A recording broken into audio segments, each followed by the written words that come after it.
देखो, तुम्हें जो चाहिए सब मिलेगा। खूब खाओ पियो, मजे की जिंदगी जियो, लेकिन बस मुझे एक बच्चा पैदा करके दे दो कुछ दिनों के बाद। मम्मी, बच्चे के लिए आपने मेरी शादी चमेली के साथ करवा तो दी, लेकिन दिन और रात का चैन मिट गया है। सारा दिन शीतल और चमेली की बहस चलती रहती है। अब शीतल को इस घर में रखने से क्या होगा? मैं तो कहती हूँ उसे घर से निकाल दो, है भी किस काम की। मैं ऐसा नहीं कर सकता माँ, वो मेरी पत्नी है, उससे बहुत प्यार करता हूँ मैं। तुम्हारी पत्नी चमेली है, चमेली, उससे प्यार करो। अरे तुम्हारे बच्चे को जन्म देने वाली है वो। अभिमन्यु, मैं खुद ही इस घर से चली जाती हूँ। वैसे भी अपने ही घर में नौकरों की तरह रहकर परेशान हो चुकी हूँ। घर की नौकरानी मेरे ऊपर हुक्म चलाती है, वो तुम्हारी पत्नी बन चुकी है। अब मेरा इस पर भी शीतल उस घर से चली जाती है। कुछ दिनों के बाद चमेली एक बच्चे को जन्म देती है। भगवान ने मेरी सुन ली, मेरे बेटे का घर भर गया, उसका अपना बच्चा इस दुनिया में आ गया। मम्मी जी, बच्चे को हाथ लगाने। कहना क्या चाहती हो चमेली? आपकी मम्मी को बहुत शौक था ना अपने पोते को खिलाने का। अब देखो, इस दुनिया में हर चीज की कोई ना कोई कीमत तो होती है।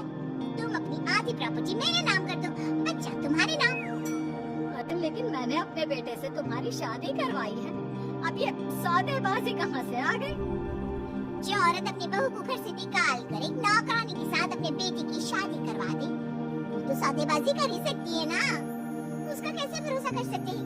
मुझे बस आप लोगों की प्रॉपर्टी चाहिए, उसके बाद ही बच्चे को आप हाथ लगा सकते हैं। आप गलत कर रही हैं। देखिए, उसका नतीजा आपके सामने है। जब शीतल को पता चलता है कि अभिमन्यु और चमेली का बच्चा दुनिया में आ गया है, तो वो अपने घर पहुंचती है। अभिमन्यु कहाँ? कुछ भी मत पूछो शीतल, माँ की हुई एक गलती हम लोगों पर भारी पड़ रही है। वो नौकरानी अपनी औकात पर आ गई है और अब हमसे अपनी आधी प्रॉपर्टी मांग रही है, वो भी बच्चे के बदले में। एक बात कहूँ अभिमन्यु, आप उसे कुछ भी देने से मना कर दो। अरे कैसी बात कर रही हो? मेरे बेटे की औलाद है उसके पास, ऐसे कैसे मना कर दे? मम्मी जी, वो अभिमन्यु का बच्चा नहीं है, वो चमेली और उसके बॉयफ्रेंड का बच्चा है। ये तुम क्या कह रही हो शीतल? ये वीडियो चमेली और उसका बॉयफ्रेंड आपस में बातें कर रहे हैं कि उन दोनों ने मिलकर आपको बेवकूफ बनाया है और अब इस बच्चे के बदले आपसे प्रॉपर्टी भी हड़प लेंगे। हे भगवान, ये मुझसे क्या हो गया? ना तो बच्चा मिला और अपने बेटे की नौकरानी के साथ शादी करवा दी सो अलग। अब क्या होगा? मुझे माफ कर दो शीतल, मेरी वजह से तुम्हें बहुत तकलीफ हुई है।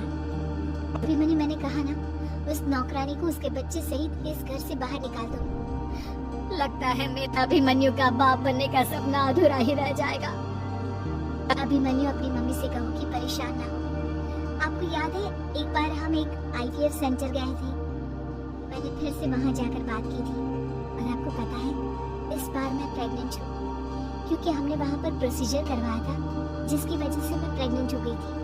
और इस बात का पता मुझे बस कुछ महीने पहले ही लगा है। हमारा बच्चा इस दुनिया में आने वाला है। अभिमन्यु, मुझे माफ कर दो शीतल बहू, मुझसे बहुत बड़ी गलती हो गई। कोई बात नहीं माँ, लेकिन अब हमें उस धोखेबाज नौकरानी को इस घर से बाहर निकालना है और इस घर की मालकिन को वापस घर लाना है, वो भी अपने बच्चे के साथ।